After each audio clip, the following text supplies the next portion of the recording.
Welcome to Energy Stew. This is Peter Roth, your host. And I'd like to ask you, how are you aging? And I don't mean outer aging, I mean inner aging. What does that mean? Well, some of you understand that because I know so many listeners are inner people. So let's talk to a wonderful guest who has written a book I'm so thrilled with.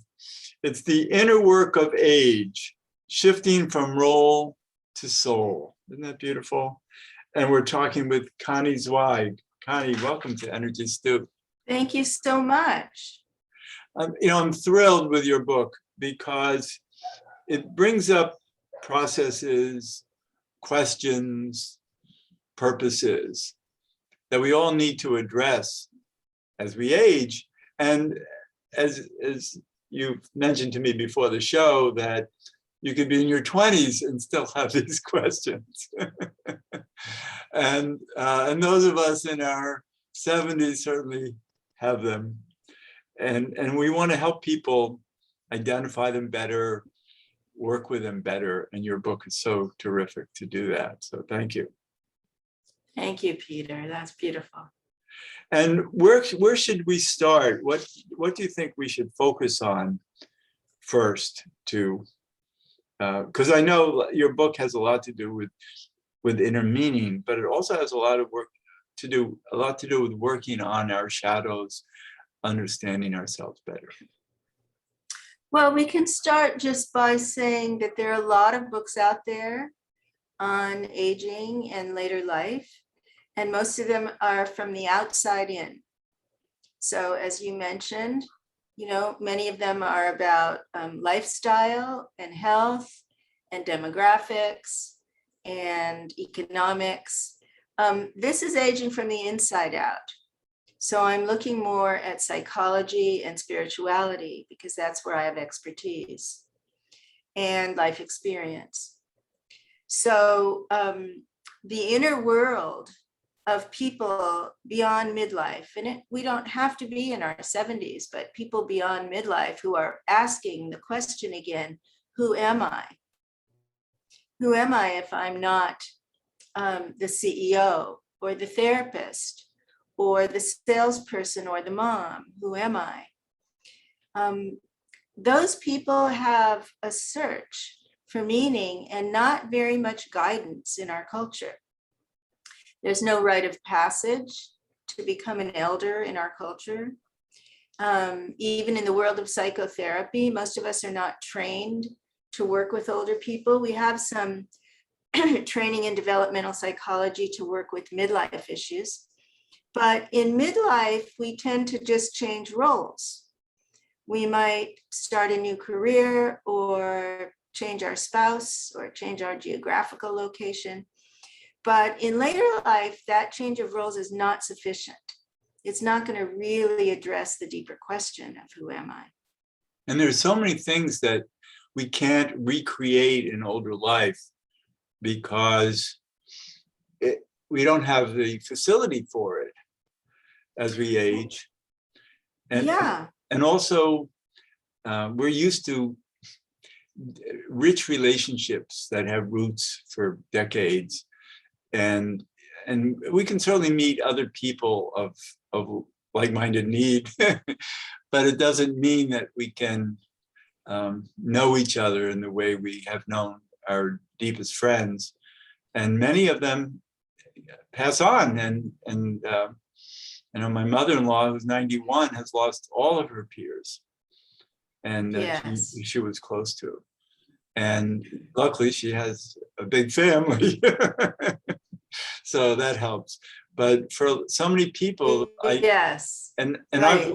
I've worked with people, older women especially, who are lost. And yes, people feel a lot of loss. I actually lost 2 close friends while I was writing the book.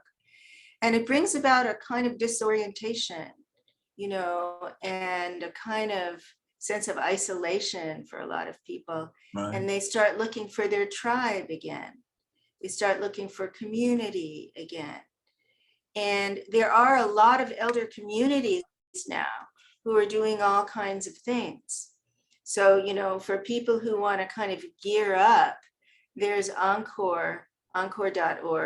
Millions of people are starting new careers and doing volunteering and, you know, in the world of reinvention. There's Elder Action Network, which is about political and social engagement in causes that you're passionate about. My focus is a little bit different. Mhm. It's on doing the inner work that we need to do in order to begin life completion. And so for me, that includes things like exploring our shadows, our unconscious fears and beliefs and images about age, because it turns out that research shows us that that actually shapes our experience of aging. And so we can begin to uncover some of those deeper fears and images that come from childhood and are carried with us through the lifespan. And then they shape our decisions. Why do some people refuse to retire even though they're completely exhausted? Because they've seen people who looked to them as children when they were children as useless and irrelevant and invisible, maybe a grandparent who watched TV all day. And so they carry that image with them through the lifespan. And unknowingly, they resist retiring and all of the possibilities of the many years after. Same thing with emotional life repair. People experience a lot of trauma and loss, as you say, and wounding. And then they head into late life with feelings of regret, and they don't know how to give and receive forgiveness. And so this is the time for that now. This is the time for letting go of the stories that we tell ourselves about our lives so that we can move past them and reconcile with people. And I'm thinking about self-forgiveness and how powerful that is. Yes, some of it is about what we, yes. Some of it is about what we have done. Your line is breaking up a How little to bit. really release that as we move toward life completion, really important. Right. And it, you know, it's fascinating how to kind of explain these parts of our lives that perhaps we're regretful of or, you know, troubled by. And because I believe everything is in divine order. And I don't think there are any mistakes. I think our souls have come here for this tough journey. And so we have to respect that and say, okay, so I guess it was a tough journey and with a lot of wonderful parts to it. And maybe that's another thing that you're offering us is to recognize all the blessings too. Yes, so you're really describing spiritual repair. How many of us really stop and self-reflect to re-examine what we believe now? What do we believe about the divine? Are we connected to something larger? What do we believe about death and after death? And do we need to kind of reimagine those beliefs now after our long lives? Right. Do we want to, sorry to interrupt. do we want to find a spiritual practice or religious practice to pick up now so that we can begin to experience some deeper reality, some transpersonal center in ourselves? Right. Recently, we had a death in the family of a young nephew of mine. He was 21. And so we've all had to really examine the death process and the soul journey. And fortunately, because of my intuition, I was able to communicate with him before and after he died. And then also my brother and sister-in-law recently were fortunate enough to have an appointment with a really terrific medium and during that session, their son showed up. and actually corroborated his discussions with me and everything I had said to them before, Wonderful. and was saying the same things to them. But and they were happy to see that.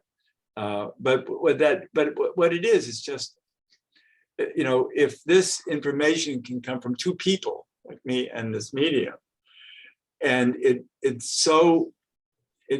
their son's personality came through so clearly and directly in the details that he presented. And what does that teach us about life? You know, about who are our souls, and what is the journey, and what is. Well, I think, you know, what's important is that you have direct experience, but many people don't. They don't have direct experience of the afterlife or the level of soul or spirit, whatever we call it. And so they only have their beliefs or their faith. And that's a very different way to live. And when I wrote this book, I was very careful not to tell people what to believe. Yes, I see that. It's not my place. No, I threw in my own ideas as I was reading. Yeah, it's not my place to present shoulds in behavior or in beliefs or in truths.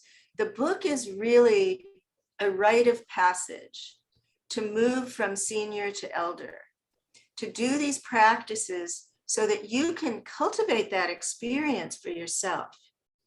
You can cultivate that experience beyond ego through spiritual practice. And whether we call it psychic for some people, or spiritual, or religious, or contemplative, doesn't matter. What matters is opening ourselves to this experience of, maybe for some people it's silence. It's just this profound silence and getting underneath the noise inside the mind. And, you know, you mentioned gratitude. One of the practices in the book is the life review, and how to really look at the full story of our lives that we've lived and the unlived life that was going on beneath conscious awareness that we may not have even been aware of. And then being able to kind of see the whole thing and look at how our story unfolded. And for me, it was so profound. I saw that some of the most difficult traumas and challenges I experienced really opened doors and led me in other directions. I could say these endings became beginnings, and I can only see that now. What was the silver lining of all of that? I can only see it in my 70s now. And so I feel immense gratitude for how my life unfolded, and I can take that into life completion rather than regret or grief.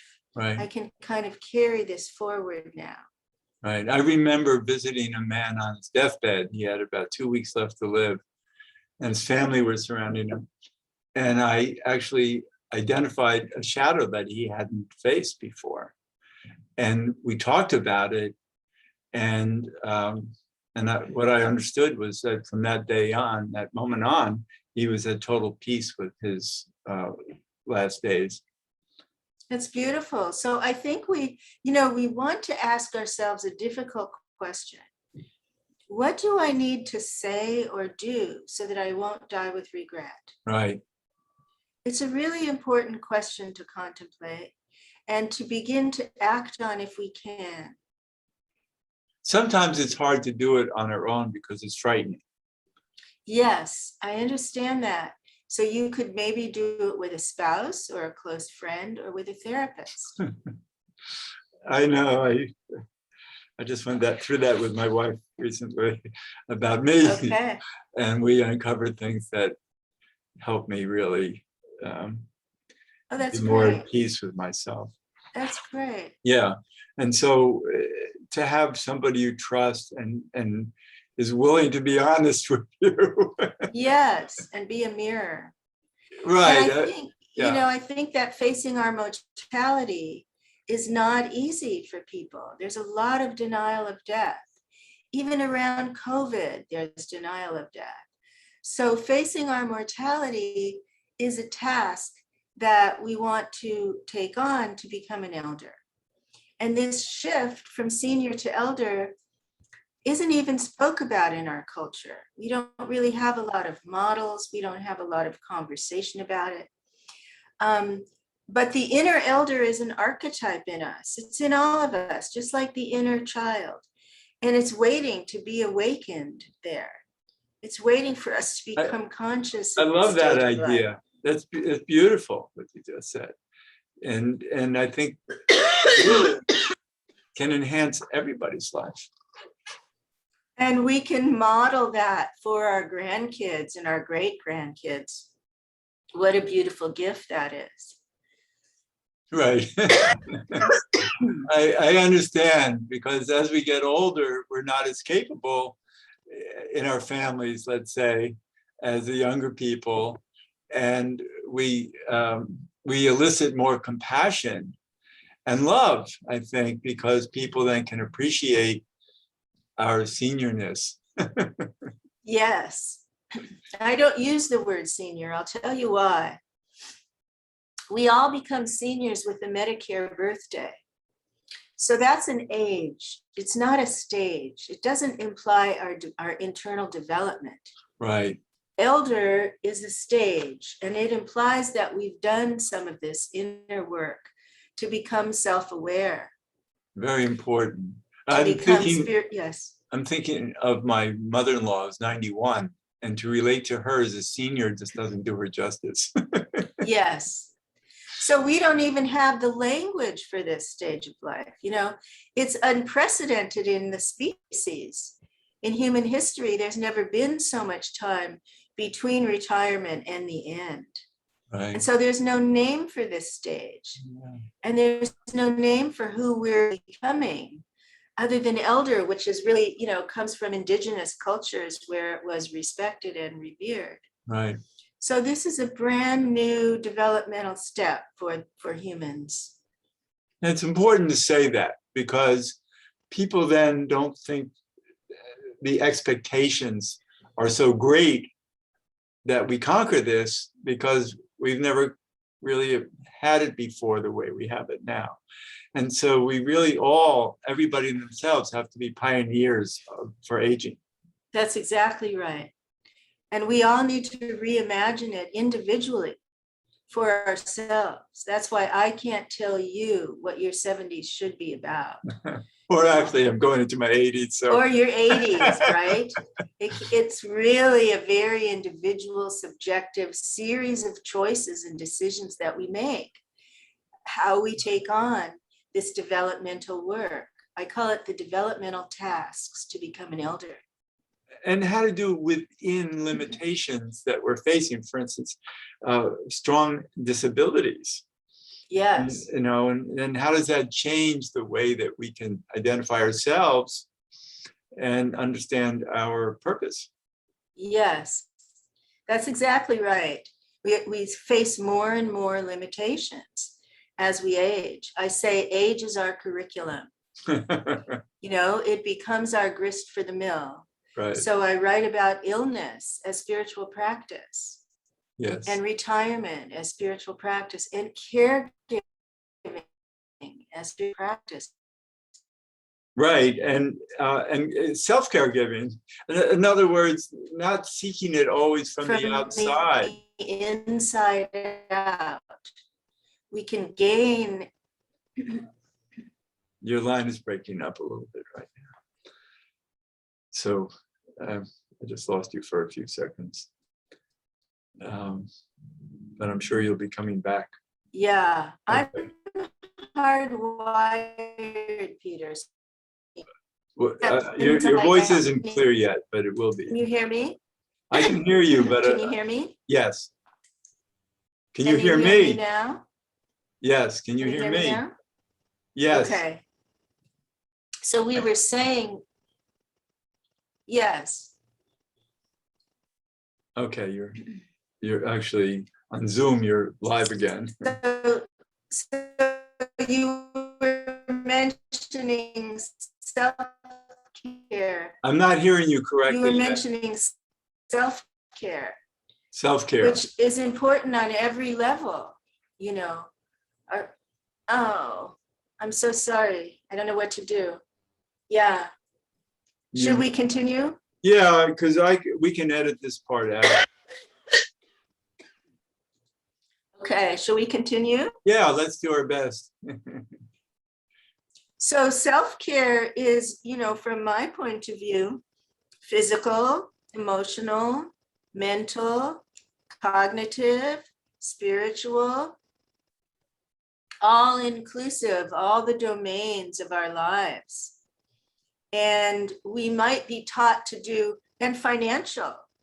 So we might be taught to do financial retirement planning, but where do we learn emotional and spiritual retirement planning?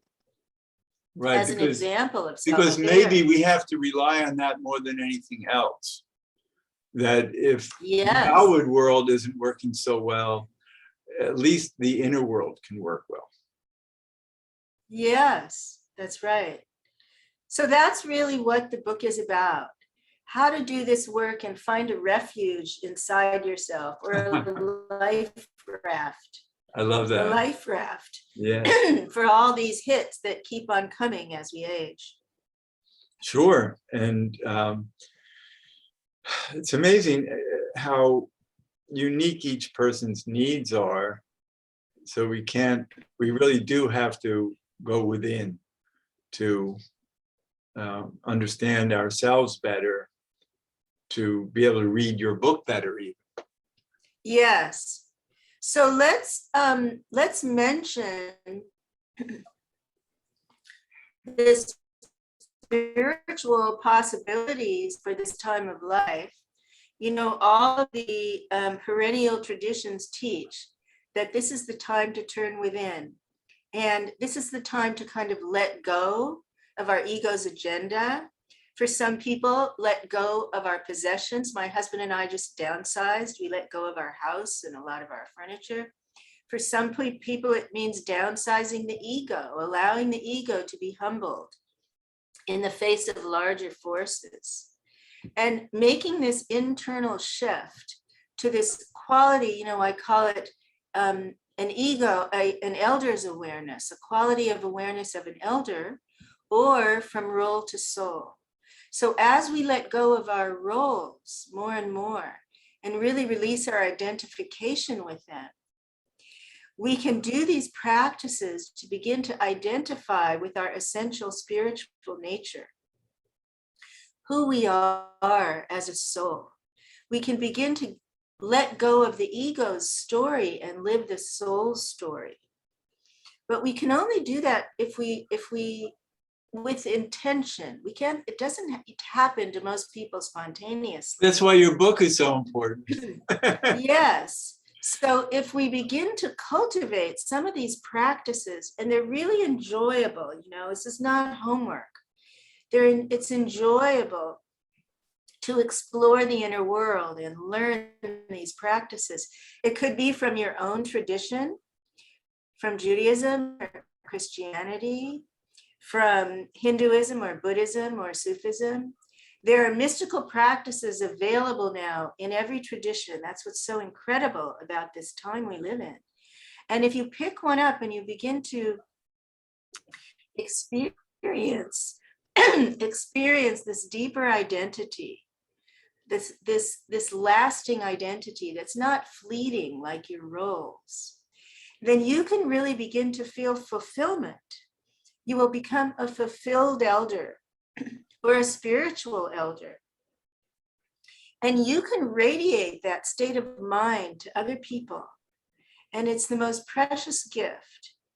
You can radiate the peace and the silence and the calm and the presence to other people, and they will feel it. They will recognize it. But I think we have to declare it to ourselves that we are this, esteemed person for having gone through this life and getting to this side of it, whatever age we are. We should be proud of our journey so far. Yes, we can be proud of our resilience. Right. And of our compassion. Yes.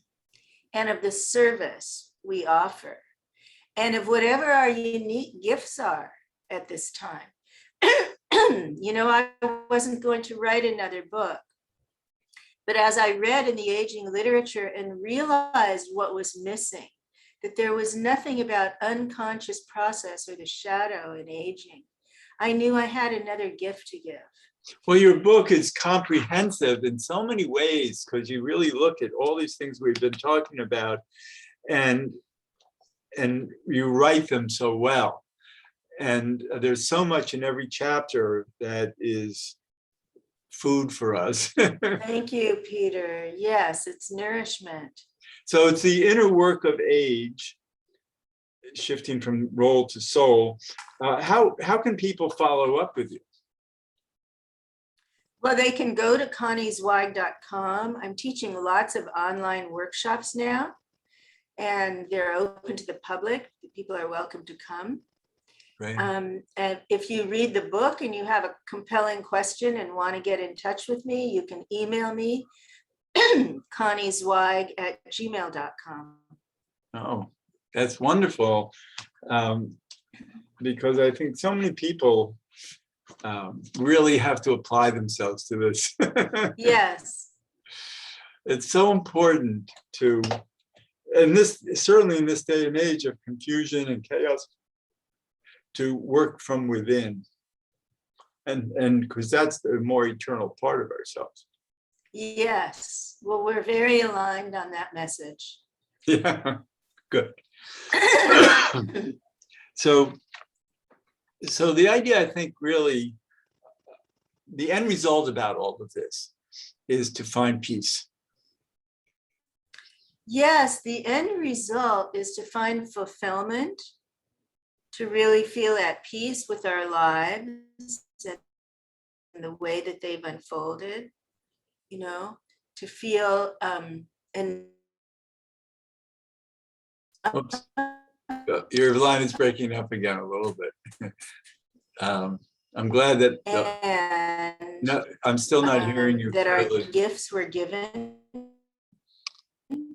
that they were transmitted. Yeah, so that we can die in peace without struggle and regret. Right. And that, I think that's but not just die in peace, but live out the rest of our lives in peace as much as we can. Yes. And there's so much in your book about finding those places within ourselves. Yes. There are a lot of tools available for this rite of passage. So if it speaks to you, if you're listening to us now and this calls to you, just pick up the book and go through it slowly. It's you know, it's a calling at this stage of life. So go through it slowly, step by step, talk about it with your beloveds. And when you come to the end, shoot me an email and let me know how it was for you. Oh, that's wonderful. Connie Zweig, I'm so happy to be talking with you and so appreciative of the work you do. Thank you, Peter. Much love to you. And you too.